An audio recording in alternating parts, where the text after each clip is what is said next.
happiest person, nor the most optimistic, the funniest, or the most anything. I didn't really think I excelled at anything, but was just the average Joe. I am funny, but Sophia and course are the funniest. I'm cool, but Emma is the coolest. I'm arty, but Sydney and Cooper are the artiest. I am semi-fast, but Alex and Anna are the fastest. I have some height, but Jacob and Xander are the heightiest. I am sassy, but Hannah and Cecil are the sassiest. I am smart, but Will is the smartest. I am friendly, but Bethany is the friendliest. Literally, there is already someone who's ace at everything. Somehow, all I can manage has been the awkwardest and grumpiest. I've gained confidence over the years, and Court had this idea for one of my numerous speech revisions, and was to talk about the fact that I'm the ableist. I'm that one really unique formula of certain characteristics that make me, me. When I asked people what made me the ableist, I got a lot of different responses. Some of them I recognized. Others, I just didn't see myself at all. After a lot of thinking, I narrowed down my 3-page list of what's me, myself. No, when I say 3 pages, I really just mean a few different characteristics. Anywho, what makes me the ableist? Well, first, I am weird. In so many different ways. Always have some weird thing done with my hair. Odd French braids, twisting my hair, or wacky pigtails. I like to do other people's hair too. Usually Tina and Anna's. But on the adventure trip, I did Jacob and Oakley. I make really weird facial expressions, or I must, since so many people say that Jim Carrey must be my dad.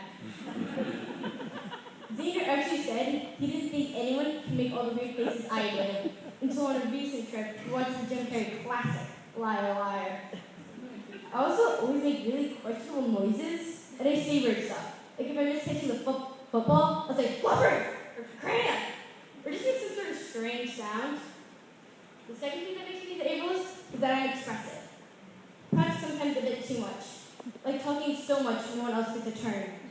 Or sometimes not enough, sitting silently in the corner, expressing myself by not saying a word. I express myself in writing, by living through the main character. I can go on an adventure I've always wanted to by writing it, similar to when I read, living vicariously through the characters in the book. I enjoy expressing myself in dance, although sometimes it is just as simple as spinning in a circle. It's mostly just the movement that I enjoy. The last thing that makes me the ableist is my relationships. In my family, we are all super close. There's this place called Basin Harbor where we have family reunions.